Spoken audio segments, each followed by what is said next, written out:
municipal de la commune d'Avranches, monsieur le maire de Saint-Lô. Il y a énormément d'élus autour de cette table, je pense qu'on sera en juillet, c'est temps de passer la liste possible. Mesdames et messieurs les représentants des associations et clubs sportifs du département, voilà, bonjour à tous. Au nom de la ville d'Avranches, je suis très très heureux d'abord d'accueillir monsieur le ministre à cette table. Surtout de permettre cette rencontre, de favoriser ce temps d'échange avec notre ministre qui va pouvoir nous donner les raisons de sa venue à Avranches et expliquer le dispositif qu'il défend et qu'il valorise de manière extrêmement appuyée.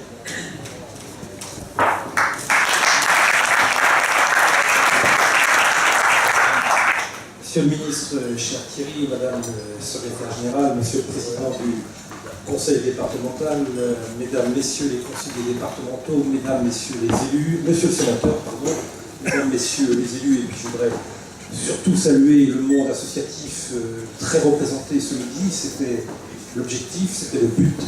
Et je suis très heureux d'accueillir Thierry Braillard, qui est connaissance, je ne vais pas dire de très longue date, parce que ça nous vieillirait tous les deux, mais en tout cas une connaissance que j'apprécie beaucoup.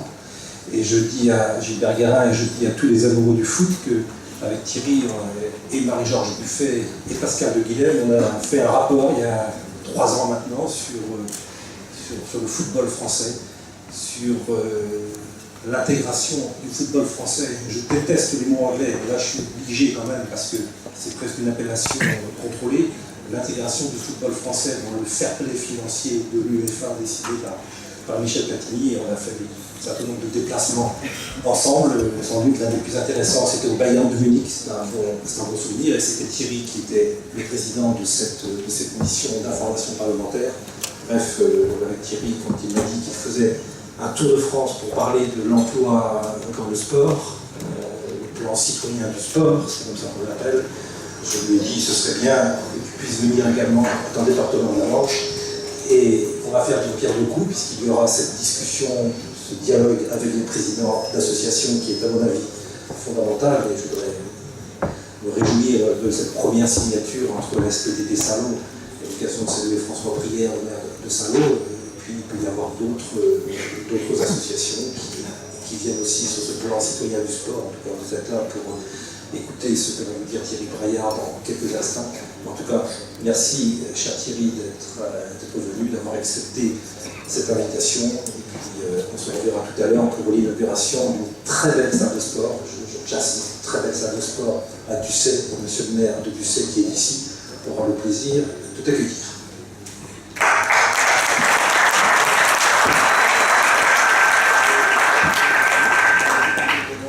Messieurs les parlementaires, monsieur le maire, mesdames, messieurs les élus, mesdames et messieurs, bien entendu, c'est un plaisir de venir ici, dans la Manche, à Avranches, et c'est surtout un plaisir de dire au président qui vous accueille tout à l'heure de l'Union sportive d'Avranches, qu'à chaque fois que je me suis déplacé, derrière où il y avait un match, l'équipe gagnait. Donc j'espère que ce soir, l'USA va gagner contre Amiens et va vous permettre de commencer à avoir des soucis, puisque plus ils monteront en haut du classement, plus le président Guérin aura des soucis. Ma venue ici, c'est vrai, est liée aux excellentes relations que j'entretiens. Je crois que je vais m'en passer, parce que là, ça devient délicat.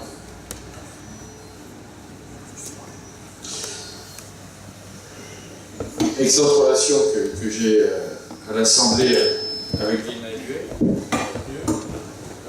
Huet, et puis le fait que je développe ici un plan qui s'appelle le plan citoyen du sport, qui est un plan qui est la réponse que le gouvernement a souhaité apporter lorsque nous avons eu les dramatiques événements du début d'année, lors d'un comité interministériel. Le Premier ministre a arbitré beaucoup d'actions, a arbitré beaucoup d'opérations, et parmi tous ces arbitrages, en ce qui concerne le sport, il y a le plan citoyen du sport. Ce plan a 4 parties. Comme on doit manger, vous en faites pas, je vais faire une introduction qui ne sera pas trop longue, parce qu'il paraît qu'à Avranches, Esther Maville de Jean Davranche n'a pas d'oreille, donc on va essayer d'aller vite. Tout d'abord, l'emploi et la formation. On s'est rendu compte qu'il fallait professionnaliser les clubs qui se trouvaient dans des quartiers populaires, et à partir de là, nous avons créé 300 emplois, 100 supplémentaires l'an prochain, 300 emplois, et je suis donc très heureux d'avoir signé le contrat de Léa Baudot, qui est ici, et qui va donc est un contrat pour la Manche, citoyen du sport, et on peut, je pense, une nouvelle fois, l'applaudir.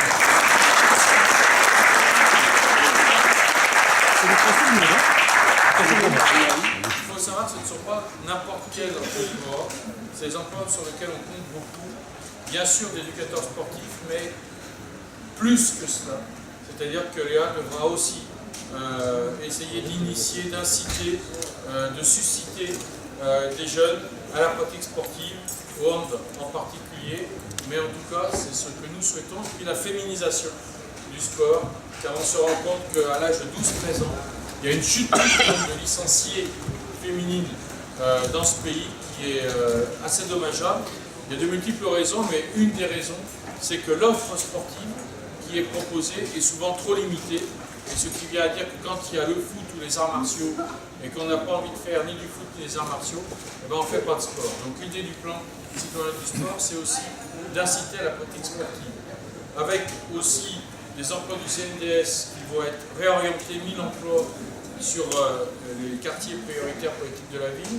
C'est aussi l'accompagnement à la formation de jeunes qui veulent se destiner à une formation qualifiante, diplômante, qui les amènera à un emploi dans l'animation et le sport.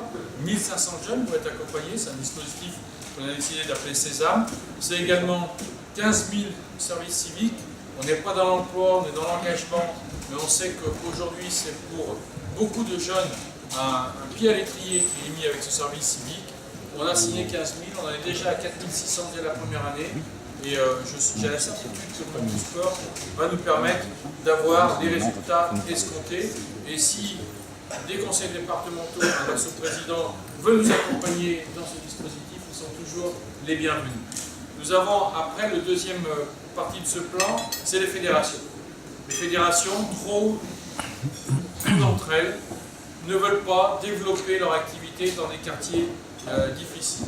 Bien sûr, c'est peut-être parfois plus pratique d'être ensemble, mais nous on veut que le badminton, que d'autres sports qui n'ont pas vocation toujours à aller vers les jeunes pour leur proposer la pratique sportive, que ces fédérations fassent un plan de développement dans les quartiers populaires. Donc c'est la deuxième partie qui a été faite, tout en demandant aussi aux fédérations d'inclure dans la formation de leurs éducateurs les notions de citoyenneté et de laïcité. Car nous pensons que le dialogue est toujours fécond, mais que pour dialoguer, il faut encore avoir une formation. Et il y a des fédérations qui nous ont avoué avoir complètement mis de côté ces questions de citoyenneté et de laïcité dans la formation de leurs éducateurs. Nous leur demandons de remettre cela au cœur même de la formation. La troisième partie de ce plan citoyen du sport, c'est un soutien aux associations qui proposent de la pratique sportive en dehors des fédérations. Prenons l'exemple, il y a 25 ans, Yannick Noah a créé Faites le Mur. C'est une association qui propose l'activité tennis dans des quartiers populaires et sur toute la France, il y a 70 centres et il nous faut les soutenir financièrement. Donc nous le faisons. D'autres structures comme ça, on fait des propositions. On a une par rapport au rugby qui est soutenue par Philippe Sella qui va proposer du rugby dans les quartiers populaires. Nous soutenons aussi cette structure. Et puis enfin, la quatrième partie de ce plan, c'est J'apprends à nager, qui concerne les jeunes, là encore dans les quartiers populaires ou dans les zones rurales à revitaliser. Imaginez quand même que dans ces quartiers, un enfant sur deux qui est en 6e ne sait pas nager. Un enfant sur deux. Et avec le Premier ministre, nous disons que chaque enfant qui est en 6e doit savoir lire, écrire, compter et nager. C'est la raison pour laquelle l'État offre 10 cours de natation à tout enfant de 6e qui ne sait pas nager via cette opération. On a commencé avec les vacances de Toussaint et compte tenu du succès et surtout de ce que cela amène, et là encore, je m'adresse aux collectivités, des collectivités de droite comme de gauche, ont décidé de dire pour une fois que l'État verse et fait une action, met de l'argent, ben nous doublons la mise, parce que quelque part ça concerne nos concitoyens et nos jeunes de 6e qui sont dans nos villes. Donc l'opération J'apprends à nager est un vrai succès et renouvelé l'an prochain, voire même amplifié. Le Premier ministre a souhaité qu'on double le budget qui était alloué à cette opération, parce que vraiment, on a un retard, on a une inéquité qui est créée au plus jeune âge, qu'il nous faut lever, car savoir nager, c'est une liberté, mais c'est aussi une sécurité. Et il y a quand même encore chaque été trop de jeunes qui se noient, et nous pensons qu'avec cette opération, ils apprendront à nager. Voilà les principaux axes du plan citoyen du sport que je suis venu présenter ici à Avranches, avec pour conclure une chose qui pour moi est importante, c'est qu'on peut être des beaux parleurs, mais il y a un moment donné, nos concitoyens aujourd'hui, ils veulent du concret. Ben, le concret, on l'a signé avec Léa, on va tout à l'heure, je crois, dans les présentations qui vont être faites, je m'adresse à mon directeur régional ou départemental, il va y avoir des présentations des différentes opérations déclinées sur la Manche du plan citoyen du sport, et je fais mon périple parce que j'allais dire département après département, je signe des contrats, je soutiens des formations, on voit des services civiques qui rendent vraiment des vrais services à des structures sportives, et donc voilà pourquoi je suis très heureux de partager ce moment avec vous. Et excusez-moi si j'ai été un peu long, mais je pense que c'est quand même important dans le cadre de cette visite de vous présenter la globalité de ce plan. Merci.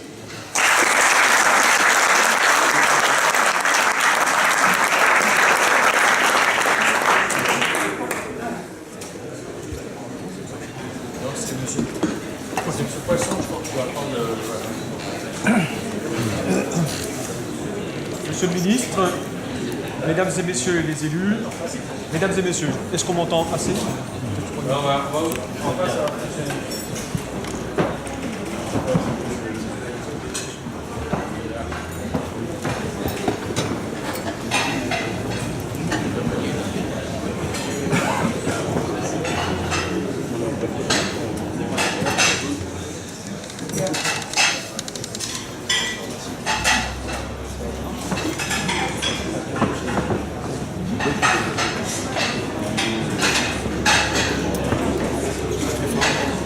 Ça marche? Je crois que ça marche.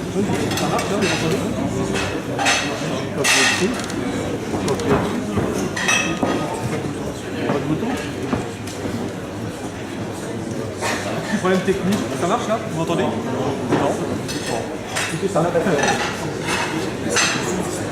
Monsieur le ministre, mesdames et messieurs les élus, mesdames et messieurs.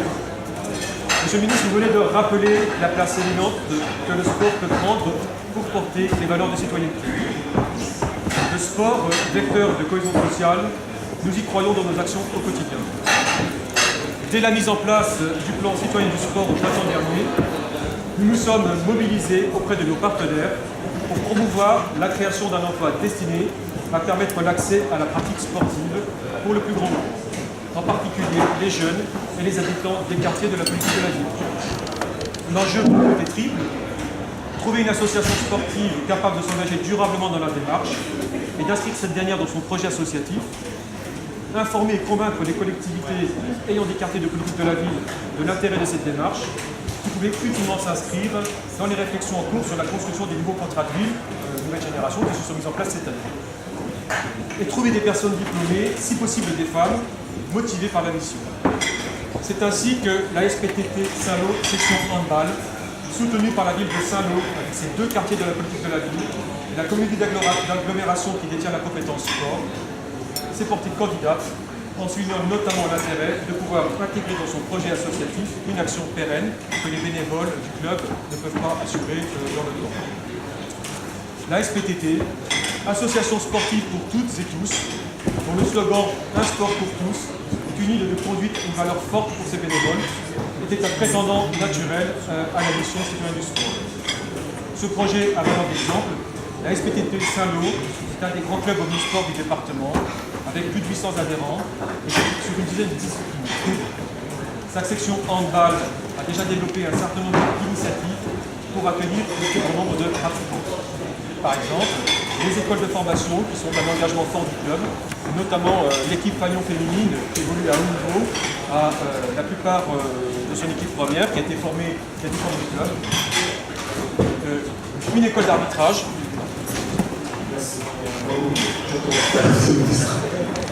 Merci.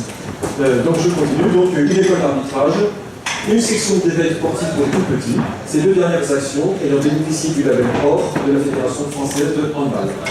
Et les démarches d'approche du sport hand, donc hand loisir, hand découverte.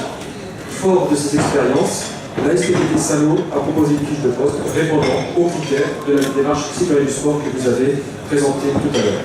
Donc la mission, créer, développer et assurer des actions handball dans les quartiers tout petits de la ville, les activités, entrer en relation avec les différents publics des quartiers, les jeunes, les adultes, les seniors et notamment les publics féminins, développer des relations avec les grands quartiers, proposer et développer des actions autour de la découverte du hand, hand fit, sandball, mini-hand, hand loisir, préparer des entraînements adaptés aux différents publics et, ça me paraît très important, intégrer les publics à la vie du club, notamment en fonction de bénévoles, de dirigeants et d'arbitres. On retrouve dans ce projet les éléments forts qui sont la valorisation d'un emploi qualifié, garant de la pratique sportive en toute sécurité, l'approche intergénérationnelle des éléments des quartiers, la découverte et l'accès au sport pour tous, la mixité sociale avec la volonté d'intégrer les nouveaux pratiquants dans la vie du club et ses fonctions. Donc le recrutement est en cours. Madame Godot est passée sa semaine à Salon, rencontrer les dirigeants, les membres du club, a participé aux entraînements, me semble-t-il. Elle est diplômée, jeune diplômée licence classe. Et c'est assez donc nous avons plaisir de l'accueillir, donc vous l'avez salué tout à l'heure. Je termine mon propos, Monsieur le Ministre, en ajoutant que nous avons souhaité, à l'occasion de notre visite, associer les représentants du groupement d'employeurs de Saint-Jean, qui doivent être ici, voilà. Je sais que c'est un sujet qui nous échappe également, qui illustre comment les bonnes pratiques, la volonté des associations et des élus permettent de partager des emplois qualifiés au profit des activités sportives, des ateliers de l'humeur et des temps d'activité périscolaire sur un territoire rural et mutualiser les compétences. Les animateurs, M. Liroy déjà ici présent, également associé à cette manifestation, puisque c'est un autre exemple d'un recrutement d'un jeune qualifié diplômé, avec en plus un parcours intéressant, puisque je crois que vous avez été apprenti, voilà, un parcours qui l'amène sur un emploi qualifié, un apprentissage, donc au bénéfice de son titre. Je vous remercie.